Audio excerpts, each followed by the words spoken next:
This is Transistor.fm.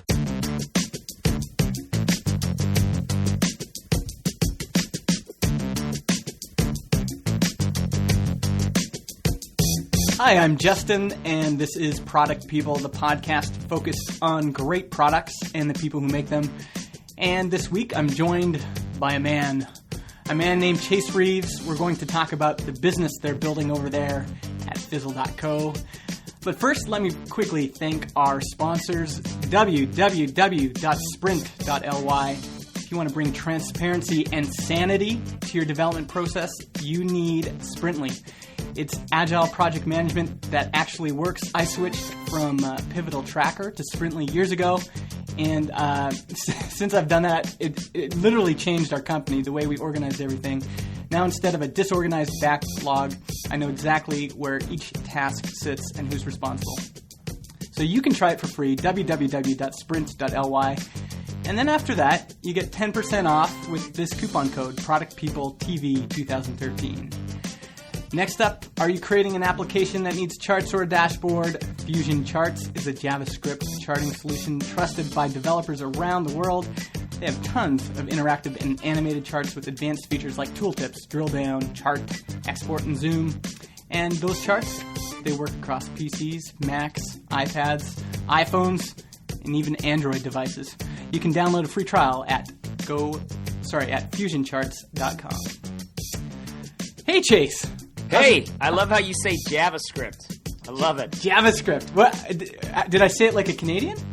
You're very dramatic. There's a lot of drama and pasta in how you say JavaScript. Oh man. You know, people have a hard time placing me because I'm Canadian. I'm born in Canada, but my mom's from Ohio, and her family is they're from all like southern states all over the place. Yeah. And so I'm like that's like the worst actually, to have like a Southern American accent plus like a Northern Canadian accent. Well, what I like about your pasta is hey, what was that? Hey, I don't know. That was very poor. But you also say Southern. Gosh, this is great.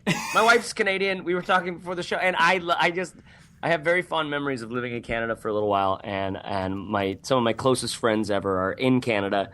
And I just love the little idiosyncrasies of the Canucks. Now you're in Vernon now, right? Yeah, Vernon, BC, which is beautiful. Oh yeah, it's beautiful. I'd recommend anyone that ever visits Canada, come to the Okanagan.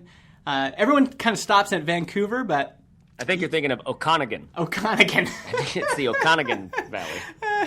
But yeah, come on down here. It's beautiful. I always wanted to do like a big ski meetup sometime, like have a bunch of people go to Whistler or Revy or any of the great kind of resorts we have here, and try to write it off as a product people meetup. That totally sounds like something you'd like to do. Yeah, that sounds right up your alley. Yeah, it's so good. And I hear it's your anniversary today. It is. Happy anniversary. How many years? 8 years. 8 years of marital bliss. Maybe we could even get into that a little bit later, because absolutely, one of people's favorite interviews I've ever done was with Rob Walling, where I just kind of tripped over this thing with how he communicates with his wife. Yeah, and people wrote back and said, "Whoa, like that was so meaningful." Yeah. And I think it's because a lot of us are, we have spouses or significant others, and we're working away in the basement, and there's some dynamics there, right? Yeah, absolutely. So before we get into all that, let's just start with your story. How'd you get into this racket, this product racket? I was a self-taught, no lessons, webby designer-y guy. I just liked to... I don't know. I was thinking about it. I was looking at some. It's like we said, it's my anniversary today, and I was kind of looking back at some old blog posts from right now. The website that is my sandbox blog is Ice to the Brim, and there's some old stuff there. But like 2 versions back was a site called Right to Mean, where I was in 2005 5, like just writing things. But as a young guy, like not thinking as a writer, I was like, oh, I'm a blogger. Look at me. I'm going to blog some stuff. I'm going to make I'm blogging. But I had no idea. Like I was a Jesus-y guy at the time. I was basically playing music at church and being a youth pastor for a living. And but I liked writing, and I liked kind of creating that emotional experience on the page with my readers. Like both of them, both family members, so it was sort of easy, inside jokes and things like that. Yeah. But I don't know, I started fooling around with how to make my site look differently, or how I wanted it to look, based on other sites that I've seen, and I just kind of, like, the rest is history. I eventually, was working at media companies as project manager, as sales guy. Then I was at interactive agencies and was working as a project manager there, and then again forced into a sales guy position because I am kind of good at it, but it really doesn't live in me, the sales, as much as like this is called product people, right? Like I realized in the years of being in startups and in creating stuff, like I'm to a fault, I am a product guy. Like I fall in love. Like I was at a company in Portland, and the boss there. It was a very small company. I was basically like the boss's right-hand guy, and he's so smart. He's already made his nut multiple times, and older guy, and he's just like kind of bored, and so he started this company. And the dude nailed it on the head, and it stuck with me ever since. He's like, Chase, you are too smart to be a sales guy. Not that. Don't let that blow up your head. The problem is you fall in love with the technology. You fall in love with what the thing is, and you don't know how to shut up and take the sale. And since then, I haven't allowed myself to be in any sales positions. I do a lot of marketing and a lot of writing to the effect of like, hey, here's this thing. Here's who it's for. Here's what it does. But I kind of separate that from being on the phone in a sales sort of environment. Yeah. And do you think people kind of figure you're a sales guy because you're kind of outgoing and you like to talk and you're enthusiastic? Is that where that comes from? It's kind of like, in college, like everybody plays guitar.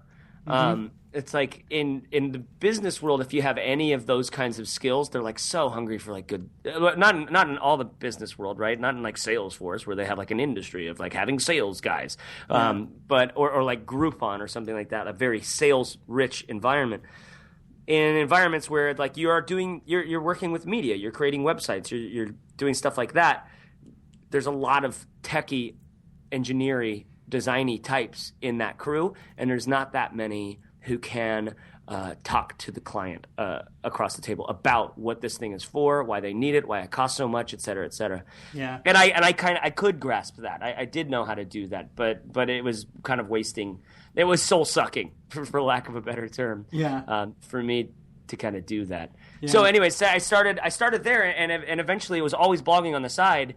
Finally, got out on my own after working at a couple of startups, learning what I needed to there, and I was like, okay, I'm just going to design blogs for these people that I've gotten to know who have $200,000 to $500,000 a year businesses, but they're all like just based off of some old Woo themes, the WordPress theme or something like that. I was like, yeah, I'm going to create a brand for these people. I'm going to go around, spend the next couple of years just working with that crew.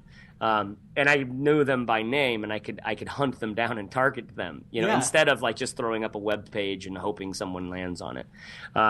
So I went for this real specific niche, and I did the first site, which was with a guy called Corbett Barr, and that was redesigning thinktraffic.net.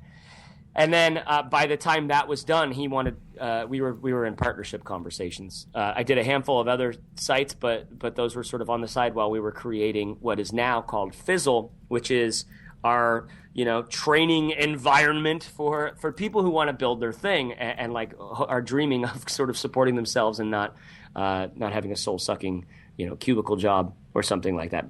That's what we do. That's what I do now for a living. Is I basically help entrepreneurs figure out stuff, I guess. Yeah. Now there's a bunch of stuff. I could go a bunch of different ways here. I want to go all ways. I could talk about partners. It's like Canada. Let's go all dressed. So we could talk about, how do you get into a good partnership? We could talk about sales. We could talk about whether work experience is important before you start your own thing. I want to take a tangent that I don't even know if any of our readers, my listeners, are going to care about it, but I'm interested in it. Because you mentioned this thing about church, and I used to be a churchy guy, and it seems like I keep noticing this thing that there's a lot of people that come out of evangelicalism that are creative people that see there seems to be something kind of baked in there. Yeah. Where these people end up coming out and they've already had experience, producing videos and making websites and giving speeches and all this kind of stuff.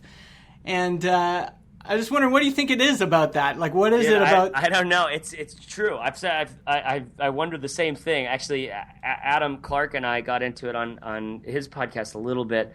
That is the Gently Mad. And there's actually, by the way, for anybody who else is interested in this Jesus-y stuff, there's like a whole second episode of that he's like, I can't really publish this, but I'll put it on the website in case anybody clicks on it, where we're just talking the Jesus-y stuff. But there's you're bang on, Justin. There's something about it. And I think, from my own story, it was a couple things. Number one, it was, you remember being an evangelical, like, it's about an emotional experience. Yeah. It's about an emotional experience sitting there. You want to create that, whether you're a musician or you're running the slides or you're creating the talk or whatever. And so first of all, this sensitivity to that emotional experience, the desire for it. Second of all, and again, not making any value calls on whether that's good or bad. Clearly, it's anyways, not making any value calls there. Exactly. But then there's like the opportunity to, like, yeah, you want to run the slides today? Okay, sure. Get to church a little bit early and do that. Yeah. And like that's where I had been playing music for a long time, and that's where I had an expression. I got to do that, and girls would like me because of it, and I was like fired up. Yeah. So got to do that. What's that? I think the opportunity. That's what I think about a lot. Because my family doesn't go to church now, but I keep thinking about that. Like, how many opportunities I had when I was a kid. Yeah. Like, because you just had so many opportunities to say, people would say, we need a video. And you could be a 12-year-old kid and they would trust you with, producing that thing. Yeah. So I wonder if that's a big part of it, just giving, I totally do. And it's also, don't forget, like these are people who are like kind of, whether or not they're successful in it, we're steeping ourselves in like some thoughts about what matters, and some sort of existential questions. Yeah. Right? So, and I think those kinds of questions, what does it mean to be a human? Who am I? What am I here for? These lead towards creative endeavors. These are where the cave paintings came from and things like that. Like, first of all, there was the very first tools we made. There was, how do we club this animal over the head so that we can chew on it? There's the utility of being alive. And then there's like, what does it mean to be alive? And I think that's what we start to see in the caveman drawing stuff, right? Again, I'm not a smart guy on this, but we're people who are seeing these, having these experiences. Like I'm no longer, Jesus and I are seeing other people, but I had a lot of real experiences there and a lot of real shaping and defining moments, and I'm extremely grateful for what came out of that time or who I am. I see that all as being a big shaper in who I am today and the way I look at the world, and I have nothing but love for that, even though I like to kind of sleep around with maybe Buddha. He's always got good drugs and stuff, and he watches cooler movies than Jesus, and but anyways, Jesus and I are seeing other people, and I am still grateful for everything. Like, every once in a while we'll snuggle from time to time, because I think there is something in being the kind of person or being in an environment where you're brought into a community who is asking these questions and like experiencing these, whether or not the experiences are good or bad, but just like at least having these sorts of questions about who am I and what am I here for, Yeah. Yeah. And I think a lot of people don't like, there's a few kind of notable entrepreneurs that came out of that whole environment. Kevin Rose is one. Is he really? Yeah. Ryan Carson is another. Oh, yeah. Oh, you could see it on Kevin Rose's face now that you mention it. Yeah. Like, it's so freaking wholesome. Yeah. Las Vegas evangelical. He has a great foundation interview where him and Ryan Carson talk about that. Oh, really? Yeah. So that's interesting. That's, I just thought that would be interesting to talk about. Now let's talk about, I want to talk about partnership. Yeah. I think about this a lot because I think naturally I'm a guy that really likes to do stuff alone. Yeah. And so what was it about working with Corbett that you kind of felt like you guys somehow got aligned and then walking in the same direction together? How did that happen? Yeah. there's like I had a conversation with a guy called Charlie Gilkey a while ago, and he runs a site called Productive Flourishing. He lives in Portland, and I was there at the time, and so I went out to lunch with him. We knew some of the same people, but this guy's he's really, really bright. He's really smart. I think he has more than one PhD. Like, not just like he's got good people skills. Like, he's like bright, like super intelligent. And he said something there that stuck with me. It was it was something about it was something to the effect of, I would love to do something with those guys. I was talking about doing some of this like co-op type project. He's like, I'd love to do something with that, but they're all just such lone wolves. And it just kind of stuck with me, not only because of that wonderful speech in The Hangover where Zach Galifianakis' lone wolf crew grew by one. But what's this? Could it be? Yes. My lone wolf crew has grown by two. Or something. I can't remember the things. I'm giggling just thinking about it. But that lone wolf feeling has always been where I've been. I've always been a lone wolf. Whether or not I've labeled it as such, and not that it has any negative connotations, it's just like I've liked to build it myself. Why? Because I feel like I can, and I know that I can, and it's probably going to be better if I just do it myself, right? Mm-hmm. So when Corbett and I started working together we did the little project of redesigning Think Traffic, we were getting to know each other like in a personal sense, and then nothing creepy, but but we talked on the same level. Like, we met at a conference at the bar, and I was ordering a Fernet, and he knew what that was, and was like getting fired up, and we started taking shots of Fernet together, And before you knew it, you guys were in the same hot tub together. Next thing you know, did you know there are hot springs right outside of L.A. and you're not supposed to wear clothes in them? Anyways, we woke up a couple weekends later and got in touch with our wives and told them where we were and had been. But we got on a personal level. I was like, okay, this is interesting. And that was before we even started working on the website. Then our wives got on a personal level. They started to become friends, and that was a big deal for me. And I mean, it just, you know what it's like. I mean, partnerships are crazy. They're marriages. They're really hard. And when you look at the statistics, I don't know. I have a handful of friends who have had brutal partnerships blow up in their faces. Really like horrible stories. But then you look at, the 37 Signals guys. You look at, Fred Wilson and his partner. You look at, I don't know. You see these duos that are doing important things, and they're doing it well. So what happened for me with Corbett is he clearly had his own frequencies of expertise, and they were different than mine. He clearly had his voice and knew what he was good at, and they were different than mine. And this is something that you see very clearly on our podcast. And we just lucked out because there's three of us. It's Corbett and myself, and then our buddy Caleb, who's also working on Fizzle and Think Traffic with us. He's a part of the crew.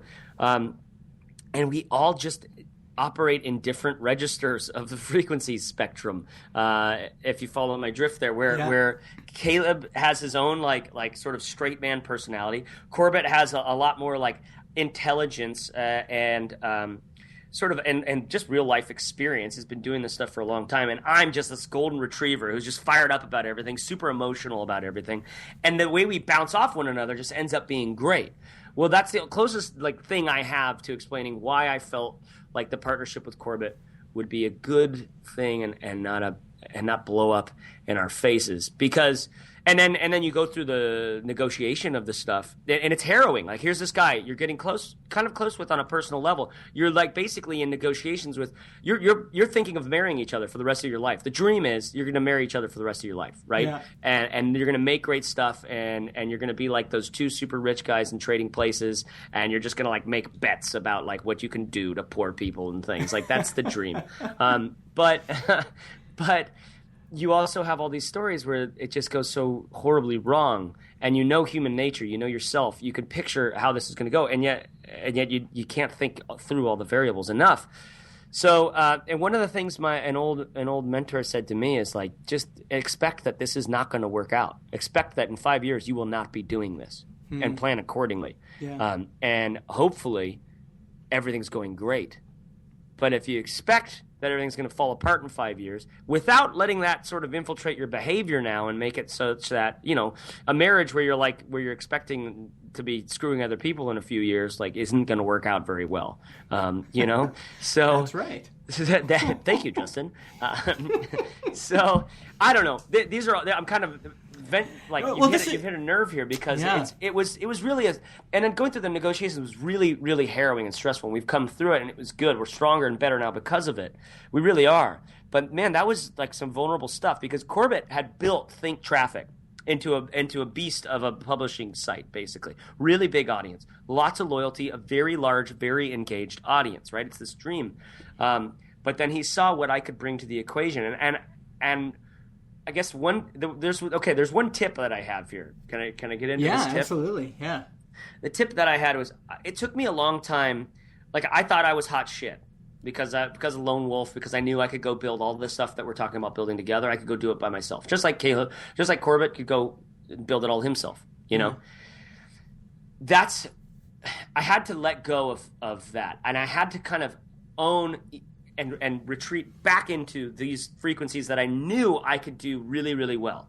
I can be the heart and soul of this business, and I could, and Corbett could absolutely be the mind and intelligence of it, right? Mm-hmm. And I kind of had to pull back my tentacles from all of these exterior places. Like, yes, I could create the website. Yes, I could write the content. Yes, I could create the business plan. Yes, I could create the unique value proposition or whatever, all this other bullshit that we do, right?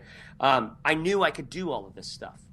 But if I pulled myself back from that and became a little bit more of an apprentice of Corbett for a while, because, you know, he built the thing, so I'm starting at a much lower percent and investing over time, right? Again, I'm the dumbest guy at math.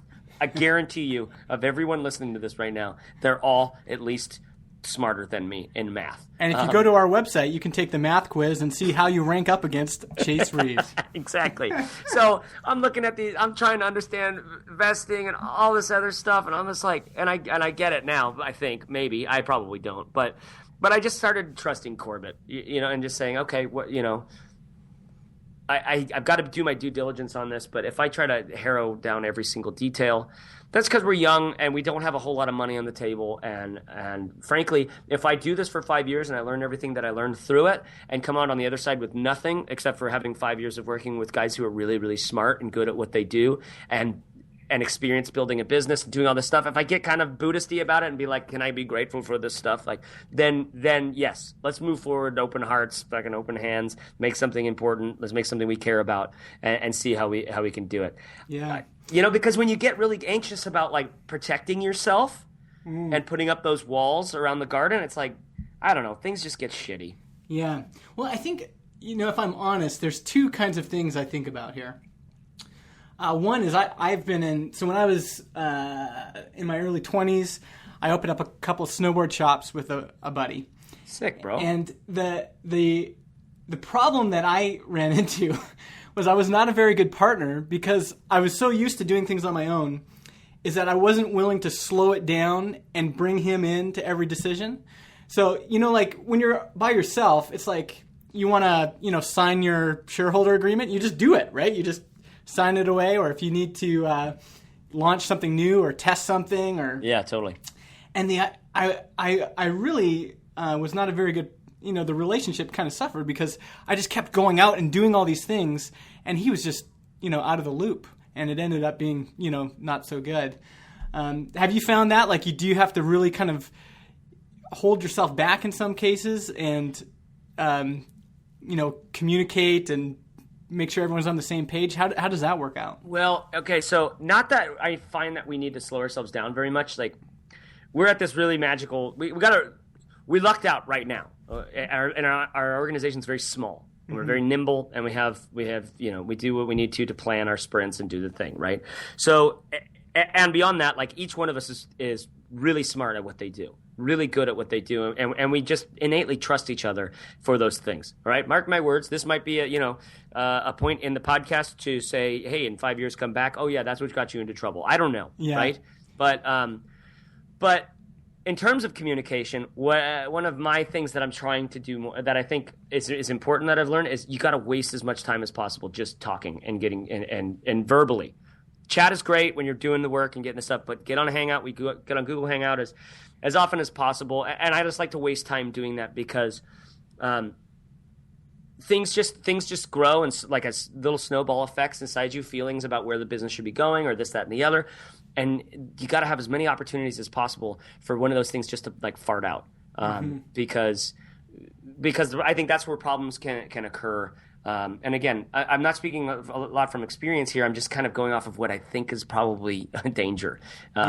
So whenever we get a chance to talk, and Corbett's like, texting me or whatever, like, hey, I'll be back at this time. You want to get on the phone? Like, even though there's nothing really to talk about, like, I'll be like, yes, let's absolutely do that. I have important things to discuss, and I don't have anything important to discuss.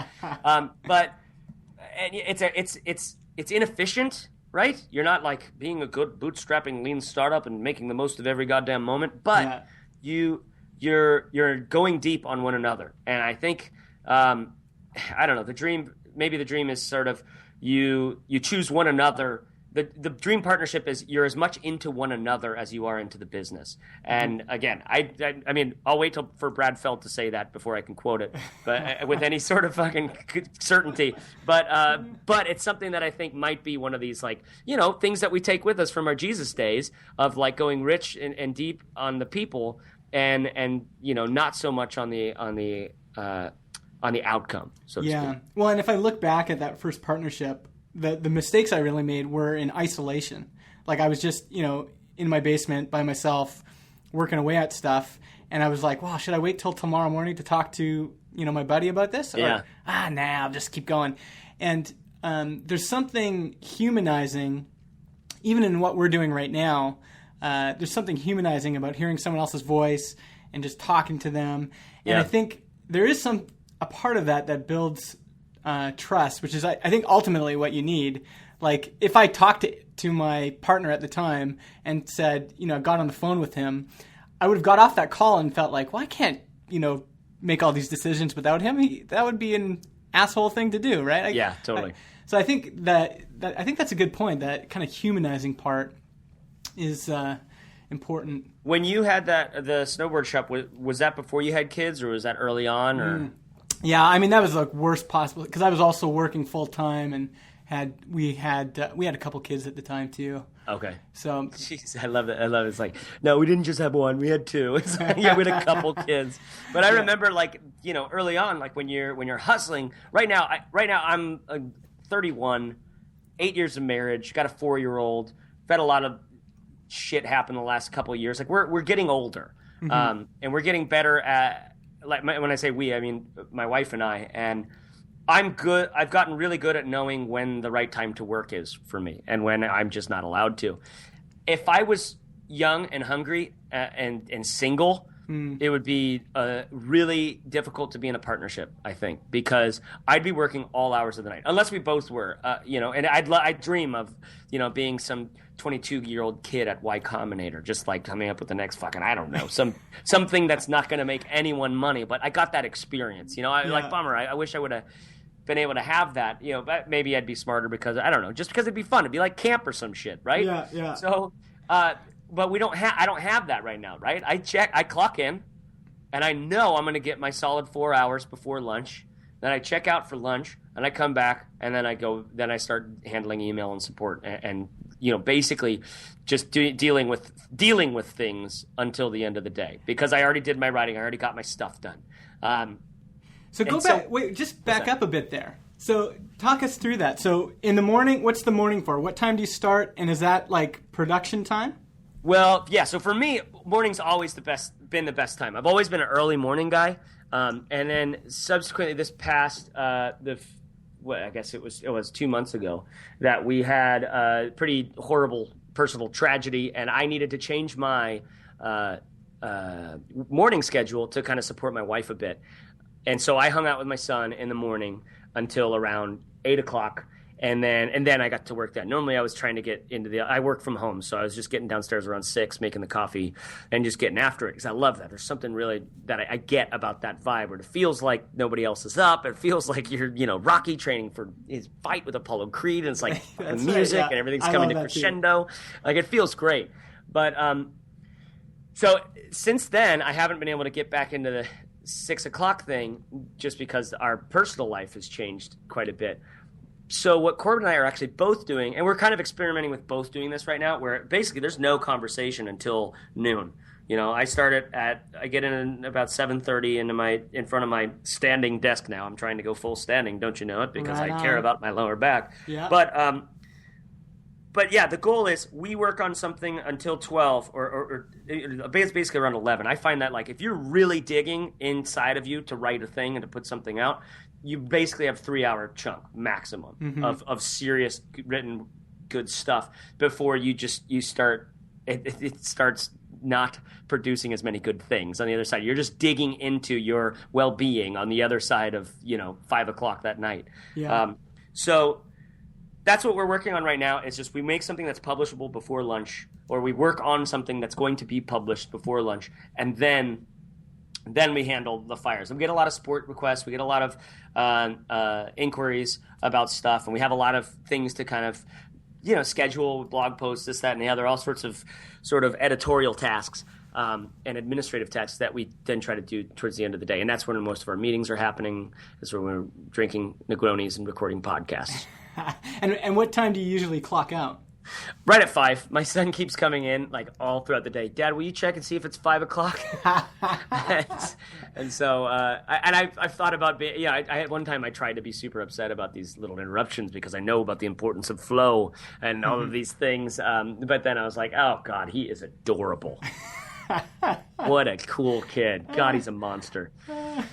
And so how do you kind of manage that? Because I actually.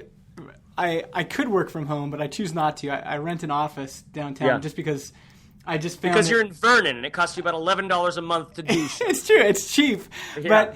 But for me, I just found like that having kids come in and and then if you're at home, it's easier for other people in the family to say, well, I'm just going out and doing this, or can you fix the dishwasher? Oh yeah, totally. So how do you manage that? Is it kind of like you're with the fam until 8, and then you clock out for a good lunch with the fam, and then you're going again until 5? Or are you pretty flexible with that stuff? I am. I've worked very hard to try to get my wife to really respect the 8 to 5 zone as like sort of sacred space, and that's daddy time, right? Mm-hmm. He's by himself. He's doing his thing, and throughout the day, I try to see them as little as possible. Suffice it to say, I will when I get to a place where we have the office. Like I'm excited to work from an office. I'm excited to get up at 6 o'clock and clock out and not come home until 5. And maybe that's some deficiency within my character. I'm willing to hear that, but I still really want that because I always like being in an office. I like being downtown somewhere or something like that. Mm-hmm. Vernon downtown sounds beautiful to me. Yeah. Best case scenario for me, I've got a great workspace with a studio, and it's easy for me to jump up, record a video because we do a lot of video stuff and all this other stuff. But right now, I'm in my house. I've got a room. I've got a bunch of lights I've got to move around and things. It's a real big deal for us to do any one of these pieces of content that we're creating. So it's a little bit of a tight spot, but it's fine. For the most part, what's been key is getting my wife to understand that this isn't really important to me. This is really like my space. And of course, my son doesn't understand that because he's a monster and he only cares about himself. But we try, right? Yeah. Well, and I think one thing I've thought about a lot is this idea of, I think everyone's different, but that idea of kind of working and getting into flow is important. But eventually, we do want to have kind of good lives with our families and stuff. And the one model that seems to work, I'm just looking at guys like Ryan Carson, is eventually working yourself into a 4-day work week if you can, and then giving you can give your family one extra day a week as opposed to having a bunch of interruptions throughout. Yeah, but the difference between Ryan and me is his family is adorable and they're great to be with. You know, that's the thing that Ryan will always have over me. And so good for you, Ryan. Must be nice. In the meantime, I'm going to try. I don't know. I was actually just reading a post, an old post from 2009 about old. Yeah, someone who's really old on the internet. That's will so be like, old. Yeah, but for me, it's a long time ago. It was early post stuff, and I was writing about I'm such a shithead. I really like my work. I really, really am so engaged and passionate about getting to the office and doing the thing. Like all of my personal interest is in work and very little of it is in my family. And that was a little younger. That was whatever it was, however many. Again, not a math guy, so I was younger. Fucking whatever. I'm at that age where you do that shit. But also I didn't know who I was going to be. I didn't know my career, and I didn't know. I was kind of job hunting and figuring things out. And that made our first year and a half of having a baby ridiculously dumb. I'm an idiot bad guy, trust me for that. But so I kind of feel for me back then, putting all that effort into it and really working hard, because still to this day, my favorite game in the world to play is Build a Business with Chase Reeves, because it's just the funnest puzzle to put together, to create an experience, to make something meaningful, to do something that'll actually last versus just another fucking website that you threw up, or another client work, or another this, that, and the other. I really love this game. I really love doing this stuff because it engages so much of me to a fault. I know that over the next several years, it's going to be more of investing more and more in the family. And that's what I've learned over the last couple of years, and so figuring out that balance, because if I go, I'm sure I could make up some parable about if I go super hardcore into business stuff, the work starts to suffer. And just if I go too hard into personal family stuff, those relationships start to suffer. I certainly know that to be the case. Yeah. Well, you brought up something that I wanted to talk about anyway, which is, because you mentioned you just had a kid and you were out, looking for work and stuff like that. And I wanted to talk a little bit about the struggle, that struggle in the beginning, whether you're, if you're unemployed and you have, a wife and kid at home, there's a struggle of, I got to get work. I got to get some income in here. Yeah. And it's kind of like that when you start a business. Yeah. At the beginning, I interview a lot of people and I talk to a lot of people, and it seems like some of those folks with a lot of experience that have been doing this for years and years and years, they've either forgotten about the struggle, or maybe they didn't have it because they were young and they had no expenses. But, you've got a wife and a kid at the house. You got to pay for those gluten-free crackers that you keep talking about. Yeah. So tell me about that. Tell me about your building Fizzle right now. What's that like? Did you guys start from $0 a month and you're just kind of building it up from there? Yeah. So, I see two things here. First of all is when I was a few years ago when I was young and trying to figure this out. And then there's the what you just said with the Fizzle building. What was it like to build that up, or what is it like right now? So I'll address both of these one after the other. Okay. So first of all, going back a few years to watch myself try to figure out who I am and what I'm here for. I feel for that guy. I really do. This is part of the reason why I love the work that I do so much, is because I've discovered so much about myself through it. What I was trying to discover in the Jesus stuff was the same thing. Who am I? What am I here for? And I got a lot of it there. Same thing with the Enneagram and Myers-Briggs and stuff like that, right? I've always been kind of hungry for that stuff, looking for insights about me, because I always just I felt like I didn't really know who I was. Or when I'd say something that felt like me, or maybe I said too many things that I didn't know if it was me or not, right? Yeah. I feel like for an upper middle class Bay Area kid growing up here, it's that's what the struggle is, and half the time you just you just stop asking the question because drugs are so fun. Other times you just stop asking the question because so clearly this is the path that's set out for me to become an investment banker. Yeah. Here's the thing, Chase and I like to chat, and so this episode got long, and so we're going to break it up into 2 parts. This is part 1. Come back next week for part 2. We get into the struggle of starting a business or a product and just those initial weeks and months and years and what you can expect during that period. So come back next week for part 2 with Chase. You can follow him on Twitter. He's Chase _Reeves. He's the guy holding the pineapple. You can follow me, Justin, on Twitter at MIJustin, and you can follow the show on Twitter as well at Product People TV. If you like the show, give us a review in iTunes. It's as easy as clicking 5 stars. Also, there's the 9th Annual People's Podcast Awards. You can nominate the show if you like it at podcastawards.com. Thanks again to our sponsors, FusionCharts.com and www.sprint.ly. We'll see you next week.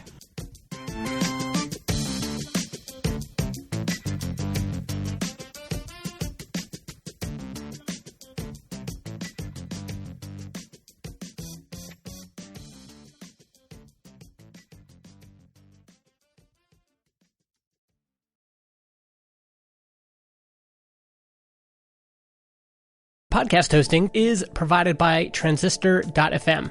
They host our MP3 files, generate our RSS feed, provide us with analytics, and help us distribute the show to Spotify, Apple Podcasts, and more.